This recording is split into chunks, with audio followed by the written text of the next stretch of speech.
What is up, everybody, and welcome back to the Maths Guy. Today we are on week 3 of our preparation for Year 6 SATs this year. I have compiled the top 25 questions that are always in the SATs exams, and we're going to go over them today. So my advice is to go into the description below, click the link and download this quiz. Have a go at doing it in your own time and then come back to this video and go through the answers with me. Or if you don't want to do that, we can just go along with me on screen. But the one thing I can promise is if you can master these 25 questions, you will get a better mark in your Year 6 SATs. Fact! So let's waste no time, let's get on with question 1.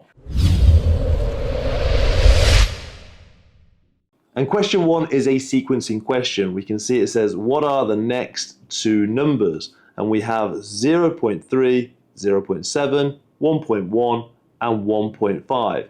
So the first job we have to do with any sequencing question is find the difference between the numbers. So if I can see here, 0.3 to 0.7 has a gap of 0.4. And if I wanted to see that, I could have drawn this on a number line, started with 0.3, and my target was to get to 0.7, and I would have had 0.4, 0.5, 0.6 and then 0.7. So how many gaps was that? It was 1, 2, 3, 4, or 0.4.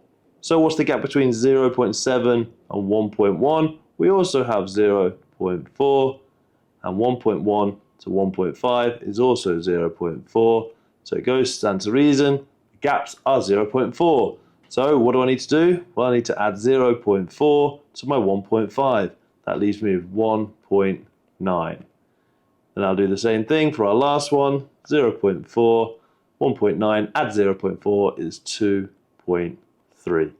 Not too challenging for our first question. Question 2 says 2 factors of 30 add up to 9. What are they? Well, first of all, we need to understand what factors are. Factors are 2 numbers that multiply together to equal our given number. So for example, if I was looking at 10, then I could have 5 times 2 equals 10. So 5 and 2 are our factors, and we'd have lots more.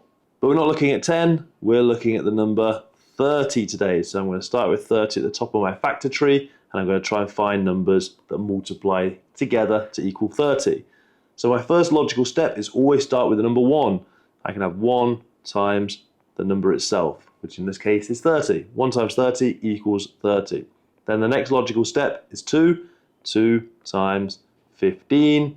Let's see if 3 works. It does, because I can have 3 times 10. But let's see about 4.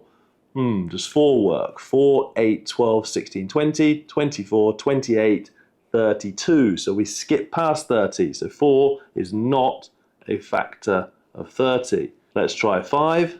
And I can have 5, 10, 15, 20, 25, 30. So it does. 5 times 6 equals 30. And then if I try and do 6, well, I'm just going to get the same as 5 times 6, but the other way around. I'll have 6 times 5. And what we know about multiplication is it doesn't matter which way around we put them, we're still going to get the same answer. So we don't need that. So here are our factors of 30. I have 1 and 30, 2 and 15, 3 and 10, 5 and 6. But that's not the end of my question. My question asked me, 2 factors of these add up to the number 9. What are they? So I'm looking for 2 of these that add together to equal 9. Well, I can see 6 and 3 together equal 9. So my answer is 6 and 3. Question 3. Multiply 5.7 by 100. Well, this is easy because we're multiplying by 100. So therefore I can use my place value chart. It's going to be really helpful. So I'm going to have ones, tens, hundreds, thousands in my positives, and I can have a decimal and tenths in my negative. Put 5.7 in place. I have 5 ones, put back my decimal point, and 7 tenths. And if I'm multiplying, I need to understand that my number is going to get bigger, so it's going to go up the place value chart to the left. And also what I need to understand is that each of these columns is 10 times larger. So if I had a digit in the ones column and it moved into the tens column, it would become 10 times larger. If it went to the hundreds column, it would be another 10 times larger, thousands, another 10 times larger. And the opposite on the way back. If I had something in the thousands column, brought it to the hundreds, it would be 10 times smaller, 10 times smaller, 10 times smaller. So if we're looking for 100 times, well, that's going to be 10 times and 10 times again. So I'm going to be moving 2 places up the place value chart. And a little trick to help us, how many zeros do I have? 1, 2. If I'm multiplying by 10, it has 1 0, we move it 1 place. 100, 2 zeros, I move it 2 places. 1,000, 3, and I move it 3 places. You get the idea. So we times it by 100, so I'm moving it 2 places up my chart. So here we go, the 5 will go 1, 2 places into the 100 column, and the 7 will go 1, 2 places into the tens column. Then I have this gap in my ones, which I'll fill with a placeholder. So my answer is 570. Question 4. Which numbers are greater than 0.7? Well, these sort of questions can be quite tricky because, as we can see, 0.7 has 1 digit after the decimal, but some of them have 2 digits after the decimal. So my trick for this is to make sure all the numbers have the same amount of digits after the decimal. So I'm going to rewrite some of these. So I have the first one, 0.37. That has 2 digits after the decimal. And I have 0.9. Well, that only has 1 digit after the decimal, so I'm going to add a placeholder that doesn't change my value, but it just adds that extra digit. Then my third one is 0.08. Then I have 0.69 and 0.71. And my question is asking which of these are greater than 0.7. So that's my target. So 0.7, as we can see, only has 1 digit after the decimal, so let's add another. There we go. Doesn't change the value, remember, just adds a placeholder. So now I have 2 numbers after the decimal. I can see that this actually says 0.70 hundredths or 0.7 tens. Same thing. But because I've now got everything with 2 numbers after the decimal, it makes it easy to see which ones are larger. Let's compare. So 0.37, that's like saying I have 37 hundredths. Well, 37 hundredths is less than saying 70 hundredths. So no to 0.37. What about 0.90? Well, 0.90 is 90 hundredths, and 90 hundredths would be more than 70 hundredths. So I think this is larger. Now this is the one that might trick people because it says 0.08 and we have an 8 that looks larger than the 7. But we have a 0 in front of the 8, so this is actually only 8 hundredths. We have 8 single ones out of a hundredths. Whereas in our example, we have 70. So no, of course, 8 is not as big as 70. What about 69? Well, no, we can see 69 is not bigger than 70, but I can see 71 is. So which numbers are greater than 0.7? We have 0.9 and we have 0.71. But remember, this 0.9 can be shown as 0.90. Not difficult at all, as long as we start to make sure we put the same amount of digits after the decimal point. Here we go with the first fractions question with question 5. What is 1/2 added to 3/10? So it might look horrible because it's written like that, and that's something that the SATs papers will do to try and trick you. So let's rewrite it into numbers. So it says 1/2. Well, 1/2 looks like this. 1/2. We have 1/2. Added to 3/10. So I have 3/10. So this is what my question actually looks like in numbers. But that doesn't really help me too much because it's asking me to add these together, but I have different denominators. In my first one I have 2's, and in my second I have 10ths. That's like adding apples to oranges. I can't do it. So I need to convert one of these into a different fraction that has the same denominator as the other one. But if I'm going to do that, I need to make sure I'm going to keep this fraction equivalent. So we're going to see what that means in a minute. So let's have a look at this 1/2. Well, at the moment we have a 2 as our denominator, the number at the bottom. We don't want that. We want a 10. So let's imagine we're going to write another fraction next door that's got a 10 as the denominator. Well, what we need to ask ourselves is, how did we get ourselves from 2 to 10? Well, I had to multiply by 5.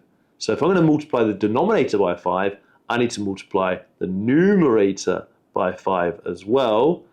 So I've got 1 times 5 is 5.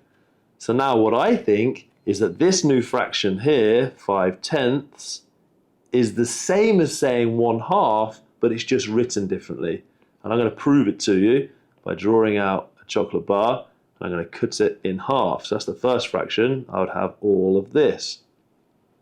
But if I have my second chocolate bar with my second fraction, and this time I'm cutting it into 10, so 1, 2, 3, 4, 5, 6, 7, 8, 9, and 10, you can see that this time though, we have 5 sections of them. So I'm going to have 1, 2, 3, 4, 5, and look what happens, I get exactly the same. So it's an equivalent fraction. All we've done is turn this into an equivalent fraction. So I can get rid of my original fraction, and now my question simply says 5/10 added to 3/10. So because I'm adding tenths, I'm going to end up with tenths. If I add apples to apples, I will get apples. I'm adding tenths to tenths, and how many am I adding? I'm adding 5/10 to 3/10. That's going to give me 8/10. Easy. Here's a funny little question with question 6. We have 3 numbers that are multiplied together. So my question is 2 times 4 times 30. Well, what we must understand about multiplication is that it's commutative, which means it doesn't matter which way around we do this question, we're going to get the same answer.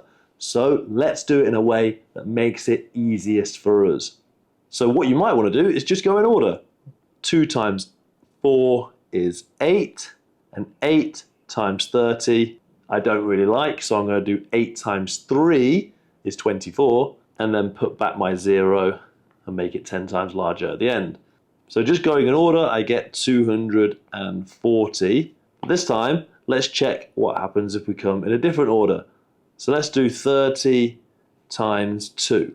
30 times 2 is 60, and then I have times 4.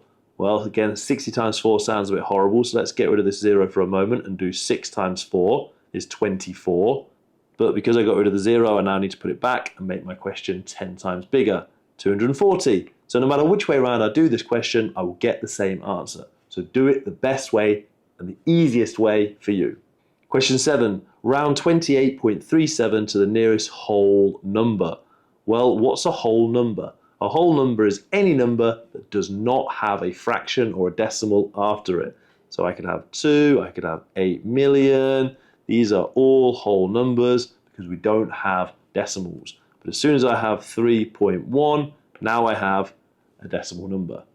So if I'm rounding it to the nearest whole number, I have to understand that 28.37 is going to sit somewhere between 2 whole numbers. Well, I can see I'm on 28, so I think my lowest whole number will be 28. But because I have 0.37, I could be between 28 and 29. So 28.37 is going to fit somewhere on this number line. But where? Well, I'm going to guess somewhere around here, 28.37. But I need to be a bit more scientific with this. So luckily we do have a trick. I'm going to look at my whole number, which is 28, and I'm going to look next door at my fraction, which is 0.3. My tenths is 0.3, and I'm going to remember the rule. If it's 0, 1, 2, 3, or 4, I'm going to round down to the floor. But if it's 5, 6, 7, 8, 9, I'm going to round up all the time. And we can see that our 3 is just here, so we're going to be rounding down. So 28.37 comes down to just 28. And actually, if we could look at our number line, we could already see with my prediction it's closer to 28 than it is 29. So it makes sense to round it down to 28. So my answer is 28. Question 8. Write the number that is 1,000 more than 19,039. Well, this might be really challenging, so let's keep a little trick up our sleeve, and that's going to be our place value chart. So I'm going to put the number 19,039 inside the place value chart. So I have ones, tens, hundreds, thousands, 10,000s. Create my chart, and now I can put my number inside. I have 9 ones, 3 tens, 0 hundreds, 9 thousands, and 1 10,000. So my question said that it has 1,000 more. So what I'm basically doing is I'm adding a 1 into my thousands column. Nothing in my hundreds, nothing in my tens, nothing in my ones, nothing in my 10,000s. So you can see we're adding 1,000. And actually, if we put a little plus sign here and put our equals line, it kind of looks a little bit like column addition, doesn't it? So let's use column addition. And now my ones column, 9 at 0 would still keep me at 9.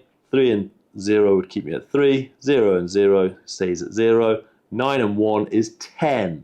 Now I can't just put 10 into my thousands column, can I? Because it's one number per column. So we have to understand that if it's 10, what it actually means is this is 10,000. So if I'm adding 10,000, I can add it straight into the 10,000 column. Come back to my thousands column and just put 0. Now I look at my 10,000s and I have 1 and 1, I have 2. So what's 1,000 more than 19,039? I have 20,039. Or another way of looking at it, I could have looked back at my original number, 19,039, and I could have seen that how many thousands do I have? Well, I have 19,000. What's one more? 20,000. So there are always a few ways that you can do these sort of questions. Question 9, put these in order of size smallest first. I have 0.3, 75%, and 4/5 that's meant to be. So in order to do this, I need to convert them all into one unit so I can compare them easily. So because the first one is a decimal, let's turn them all into a decimal.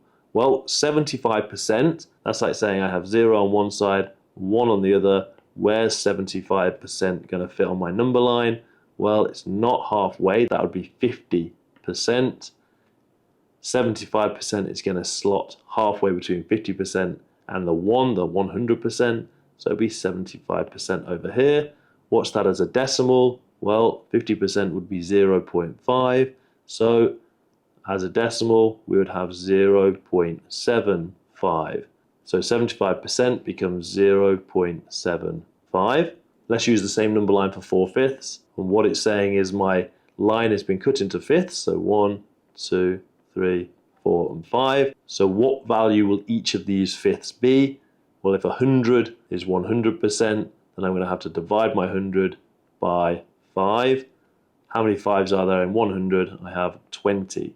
So each of these would be 20. So 0.20, 0.40, 0.60, 0.80. And how many did we have? We had 4/5. So we've come all the way along the bar to the 4/5 mark, which is here. So it's 0.80. So my 4/5 is actually 0.80. Let's convert my 0.3 into having two decimal places. So it becomes 0.30. So smallest first, we actually have them already in order because look, 0.30 is my smallest, 0.75 is my second smallest, and 0.80 is my third smallest, or my biggest. So they're actually already in order. Question 10, which fraction is equal to 1/5? And these have been cut off a little bit, but it actually should be 4/7, 6/30, and 5/15. So it's asking which is equivalent to 1/5. So let's have 1/5. We're trying to make it equal some of these. So could it equal 4/7? Let's check. How do I get from 1 to 4? I times by 4. But if I times by 5 times 4, I get to 20, not 7. So 4/7 is not equivalent. Let's check with 6/30. 6/30. How do I get from 1 to 6? I times by 6. How do I get from 5 to 30? I times by 6. So 6/30 is equivalent. But don't stop there. Let's check them all, because it could be a trick and it could be 2. So I have 5/15. How do I get from 1 to 5? Times 5. But if I times my 5 times 5, I get to 25, not 15. So no, 5/15 is not, but worth checking. So my answer is 6/30. Question 11, we have a missing number problem. 24 plus something equals 120 divided by 3. So what I need to understand for a question like this is that the equal sign doesn't necessarily always mean this equals this, but it also means this is balanced. Everything on one side is the same as everything on the other. So in order to help me answer this, I can solve the section that's complete, which is this 120 divided by 3. Now I could put my bus stop in play and do 120 divided by 3. How many 3's in 1? 0. Roll the 1 across. How many 3's in 12? 4. And how many 3's in 0? 0. So 120 divided by 3 is 40. So what this question is saying is 24 plus something equals 40. Well, I could use a number line and just count up to 40 from 24, or I could do the inverse. And I could say, well, 40 therefore, subtract my 24 must equal my question mark. So 40 subtract 24 equals 16. So when I put 16 in the box, that basically means that this side has a value of 40 and this side has a value of 40. So everything is good and happy. Let's move on to question 12. Question 12 says 28 divided by 4 times 7 subtract 2. So we have a BODMAS question here, an order of operations. What order do we have to solve this in? Well, with BODMAS, we start with B for BODMAS, which are brackets. So we're going to solve the brackets first. So let's solve what's in this first bracket. We have 28 divided by 4. Well, how many 4's in 28? 4, 8, 12, 16, 20, 24, 28. We have 7. So in this bracket we have 7. So it's going to be 7 times. And the second bracket is 7 subtract 2, which is 5. And 7 times 5 is therefore 35. Not too challenging as long as you understand that you have to do the brackets first. Question 13. What is 65.5 divided by 8? Ugh, horrible question. Let's start with our bus stop. I have 65.6 divided by 8. Well, let's go through it just like we would with any bus stop method. Let's start with how many 8's are there in 6? Well, there can't be any 8's in 6. So we have to roll the 6 across and now say how many 8's in 65. So let's go open our times table. 8, 16, 24, 32, 40, 48, 56, 64, and then I'd get to 72, which I don't get to. So how many have I got? 1, 2, 3, 4, 5, 6, 7, 8. Sometimes it's nicer to write it out so you don't make mistakes on your fingers. So I have 8, but I only got to 64 and I'm trying to get to 65, so I have 1 left over that I'm going to bring over to the other side of the decimal. So I'm going to put my decimal in place and then do 8. How many 8's in 16? There are 2. So my answer is 8.2. Just don't forget the decimal. What is 52% of 700? So we have our first percentage question. So it's asking 52% of 700. Well, the best thing with any percentage questions is try and find out what 1% is, and then we can multiply it by however many percent we actually need. So if I want to try and find out what 1% is, I have to understand that 700 is 100%. So 1% would be 700 divided by my 100%, and that leaves me with 7. So 1% of 700 is 7. But we need to find out what 52% is. So I can do 7 times 52. Pretty horrible little question. Let's use some column method over in the corner here. So I have 7 times 52. And let's do 2 times 7 first of all is 14. And then I have another row for 5 times 7, but it's not a 5, it's a 50. So I'll put my 0 in place to make that 5 10 times larger in my answer. And 5 times 7 is 35. So now I can just add those two together. 4 and 0 is 4, 1 and 5 is 6, and 3 on its own is just 3. So 52% of 700 equals 364. Pretty easy, but only when you know how. Find 1% and then multiply it by however many percent you're asked for.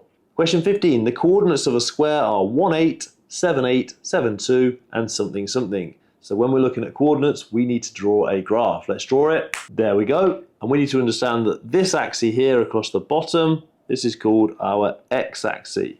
And then the other axis going up is called our y-axis. And the other thing we need to understand is that with coordinates, the first number is always the x-axis and the second number is always the y-axis. So when we're plotting, all we need to do is look at the first number, and that's going to be how many we come along the x-axis. So we're going to come along 1. So we're coming along to 1, and then we're going to go up to 8. So my point will be just here. Ignore my horribly wonky line. The second one is 7 on the x-axis. That's going to be here. And then the second digit is an 8. So I come along my 8 on the y, and my point will be just here. Third one is 7, 2, which I've already done, just down here. And my last one will be somewhere in this area here because we're making a square. So where's it going to be when I build this square in place? Let's draw my lines. Well, this point here, so my coordinate is, it's going to be on the 1, and across to my y-axis, it's going to be on the 2. So my coordinate, remember we always start with the x-axis, so 1, 2. Done. Question 16, calculate 10 minus 3.9. Sounds easy, but it's really challenging actually. Let's have a look why. So my question is 10 minus 3.9. So now when I put this into column method, we can see I have 10 minus 3.9. Is that okay? No, because I've changed the value of the 3.9. Because 10 actually has 0 in the ones column and 1 in the tens column, and 3.9 should have 3 in the ones column and then a decimal and a 9 in the tenths column. Let's put that in place. Let's put my decimal, and now I can start. But I really want to try and fill in some of these big gaps that I've got, and I'm going to fill them in with placeholders. So 10 can actually be called 10.0, and 3.9 can be called 03.9. If I get to this point, I've got a good chance of getting this question right. Now let's begin then. So here's where it gets really challenging though. If I start in my tenths column, my question says 0 subtract 9. So if I have 0, can I take 9 away? No. And I can't just do what a lot of people do, and that's flip the question round and do 9 subtract 0, so the answer must be 9. That's wrong. You can't swap the way that this question is written. It's subtraction. Subtraction is not commutative. So my question is 0 subtract 9, can't do it, so I'm going to have to look next door and try and find some numbers. But when I look next door, there's a 0, so I can't even borrow from next door. So now I have to get next door to look at their next door and see that I have a 1 in the tens column. So let's get rid of the 1 in the tens column, put it down to a 0, and give that 1, or that whole 10, across to my ones. Now when I try and do it again, I'm going to start back in my tenths column, and I'm going to try and do 0 subtract 9, can't do it. So now when I look next door, luckily I can see this 10 that I can put down to a 9 and take the whole 10 into my tenths. Now I can actually start. In my tenths column, 10 subtract 9 is 1, but now I have to be very careful because it looks very messy in this middle part. I have to remember this is actually a 9.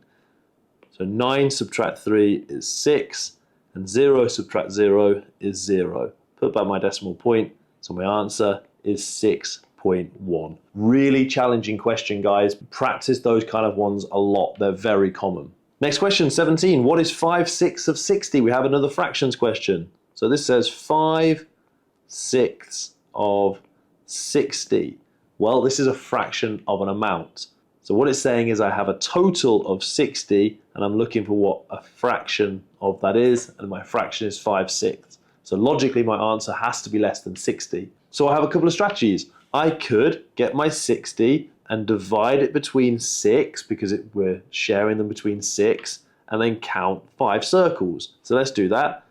I have 6 circles, 2, 3, 4, 5, 6. I'm going to evenly share my 60. 1, 2, 3, 4, 59, 60. So now I've shared them out, I can see that in each of these circles, I have 10. So 10, 10, 10, 10, 10, and 10 gives me my 60. So if I was just to be asked what 1/6 was, it would be 10. But I'm not. I've asked what 5/6 are, so I have to count 5 of these. Let's count them all. And I can actually just go up on my 10, 20, 30, 40, 50. So my answer is 50. But that could be a very long question if you're given a really big number. 60 was kind of big, but it could have been 600. So we need another strategy. Well, if you think about what we did with the sharing circles, we got our 60 and we divided it by 6. And that gave us 10. So 10 was in each of the sharing circles. But we needed 5 of the sharing circles. So we got our 10 and we multiplied by 5 and we got 50. So what we did is we had our total and we divided it by our denominator and then we got our answer. And then we multiplied our answer times the numerator to get our total answer of 50. Question 18. What is 30 multiplied by 70? So I have 30 multiplied by 70. Well, there's a couple of ways of doing this. We could do column method and I could do 30 times 70 and I could go through that whole process, but I'm not going to do that because I can realize that actually 30 and 70 are happy numbers because we have these zeros at the end of them and I can draw smiley faces in them. So I can actually temporarily get rid of these and just do 3 times 7 is 21. But how many of the zeros did I get rid of? 2. So I can just put them back into my answer to get 2,100. Multiplying by 10, 100 and 1,000 is great for this little trick because we can always just make the question 10 times smaller and then make it 10 times bigger by putting the zeros back and forth. But in this case, because we had 2 zeros, I've actually made the question 100 times smaller by doing 3 times 7, and I've made it 100 times bigger by putting the zeros back at the end. Question 19. What temperature is 10 degrees higher than -7? So I'm going to draw out my thermometer. I'm going to have -7 at our starting point, and we want to go 10 degrees higher. So I'm going to have to get some more increments here. So -6, -5, and then when I get to -1, the next number will obviously be 0. And then we get back into the positives. 1, 2, 3, 4. I think that'll be enough. And my question said, what temperature is 10 degrees higher? So I'm going to be coming up my thermometer 10 times. So here we go. 1, 2, 3, 4, 5, 6, 7, 8, 9, 10. And I land on 3 degrees. So my answer is 3. But 3 degrees Celsius. Don't forget your units. You will get the question wrong if you just put 3. Question 20. 5 cakes cost £3.50. How much does 7 cakes cost? Well, this is a bit like that percentage question again. We need to find out how much 1 cake costs, and then we can multiply it to find 5 cakes. So to find out how much 1 cake costs, if we know that 5 costs £3.50, we're going to get our £3.50, and we're going to divide it by the 5 cakes. So how many 5s in 3? 0. How many 5s in 35? 7. How many 5s in 0? 0. Put back my decimal. So we know that each cake costs 70p. But I want to find out how much 7 cakes are. So I'm going to be doing 70p times 7. So 70 times 7. Well, here's that little trick again with the 0. Let's make it 10 times smaller and do 7 times 7 is 49. And then make it 10 times bigger by putting back my 0. So my answer could be 490 pence. That would be correct. Or if I wanted to be super smart, I could do £4.90. Simple. Here we go, we're on the home stretch. Question 21. In a sale, there is 25% off all prices. A chair costs £45 in the sale. How much was it before the sale? This is one that really confuses everyone and they just kind of skip it because it just sounds horrible. But it's actually super simple. We're working with percentages. So let's draw a percentage bar. And we have 0% over here and 100% over here. And it says there is 25% off all prices. So it's 25% off. So therefore we're going to have to cut these into 25%. So therefore we're going to have 4. Because this will be 25, this will be 50, this would be 75. So if we got 25% off the 100%, that means we've got rid of this little 25% at the end. So what we know is that this chair costs £45 for the 75%. So this part here costs £45 because 100% would have been the original price. 25% off means that it's 75% left, and 75% is £45. But we're still not quite there because 45% is 75%. We really need to know how much each of these little 25% are so that we can find the value of this green 25%. So if if three of these 25% is 45, how are we going to find out what one of them is? That's right, we're going to divide. So we're going to do 45 divided by 3, and that equals 15.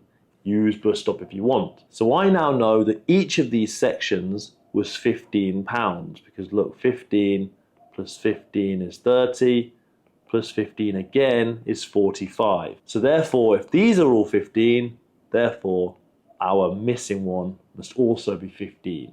So to find out what 100% was originally of the price, we need to add all of these 15s together, and that's going to give me £60. So it is a tricky question, but it is a very good way of helping us by drawing this percentage bar. And then what we've got to do is realize that 25% off means that we're going to cut this little 25% off at the end, leaving us with 75% for £45. And if 75% is £45, that means 25% must be 1/3 of 45, which is 15. 4 15s are 60. Crazy. Question 22. What is the range of these numbers? Well, what does range mean? Range is basically a distance, and it means the distance from smallest to largest. So if we put these in order, so what this question is asking me is what's the range from the smallest number to the biggest number? So I could just count up on my number line and go from 2 to 9. So here we go. 3, 4, 5, 6, 7, 8, 9. That's 7. So I think my answer is going to be 7. But there is another way. We could just get our largest number, which is 9, and subtract our smallest number, which was 2, and that will also give us 7. So yep, I agree. The range must be 7. This is one of those questions that's mean, mode, median, and range. Mean is the average, mode is the most frequent, median is the one that sits in the middle, and range is the smallest to largest distance. 23, we're really close to the end. 9 times a number is 3,600. What is the number? Well, let's have a little look at rewriting this into numbers. So 9 times a number that we don't know is 3,600. What is this missing number? Well, to find a missing number, I'm going to have to use the inverse. So I'm going to put my 3,600 at the start. And then instead of multiplication, I'm going to use division. And 3,600 divided by 9 will give us our missing value. So let's do that question over here with bus stop. 3,600 divided by 9. How many 9s in 3? 0. How many 9s in 36? 9, 18, 27, 36. We have 4. And then 9s into 0. We'll go 0. 9s into 0, 0. So my answer should be 400. So therefore, my 400 can be substituted for my question mark in my question here. 9 times 400 is 3,600. So my answer is 400. Question 24, the penultimate question, the one before the last. 2 angles in a triangle add up to 135 degrees. What is the size of the third angle? Well, the important thing to realize, no matter what shape our triangle, all the angles inside, so in this one, A, B, and C, will always equal 180 degrees. And it doesn't matter what my triangle looks like, they will always equal 180, because if I squash my triangle like this, one of these angles might open up, but the other one will close. So as they open and close, they stay in the same ratio with a total angle of 180 degrees. So let's use a bar model to help us here. It's saying 2 of my 3 angles, so this is my full triangle, and I have 1, 2 of my 3 angles equal 135. So this part here equals 135, but we know the whole thing should equal 180. So how am I going to find this section just here? Well, if I get my 180 and I subtract my 135, I'm going to be left with the gap, or the remainder. So 180 subtract 135 is 45. Use subtraction column method if you want. But I know that this area here is 45 degrees. So my third angle will be 45 degrees. And I can check that by doing 45, add 135, should equal 180, which it does. Last question, we're so close. A triangle has a base of 4 centimeters and a height of 7 centimeters. What's its area? Well, we obviously need to now know how to get an area of a triangle. Well, what we should know is that an area of a rectangle is base times height. So if my base had 3 columns and my height had 4 rows, I would do 3 times 4, and 3 times 4 equals 12. We can check that. 1, 2, 3, 4, 5, 6, 7, 8, 9, 10, 11, 12. Yes, we have 12 centimeters squared. But we're not looking for a rectangle, we're looking for a triangle. But what we should know is that a triangle actually will fit into a rectangle. So if I built a rectangle like this, a triangle would look like this and would be exactly half the area of the rectangle. So look, my triangle has a base of 4 and a height of 7, so that'd be this measurement just here. So now if I just get the area of this whole rectangle, that'll be 4 times 7, and 4 times 7 is 28. So this whole rectangle has an area of 28, but I'm only looking for half of the rectangle. I just want this triangle just here. So to find out what half of the rectangle's area is, all I need to do is do 28 divided by 2, and that equals 14. But 14 what? 14 centimeters squared. So basically, as long as we've got the base and the height of a triangle, we can just put it inside a rectangle, measure the area of the rectangle, and then halve it. And there you go. This was the top 25 most common questions that I've seen in the last 5 years of SATs papers. Study these questions, learn them, get these as a base of knowledge so that when you go to your SATs, you're going to get these 25 just perfectly right, and then you can build on from there. Hopefully this video has been helpful for you. We will have another video like this next week with slightly harder questions, so be ready for that. You can find loads more videos at themathshelter.com, but for now guys, I'm going to see you in another video. Peace out.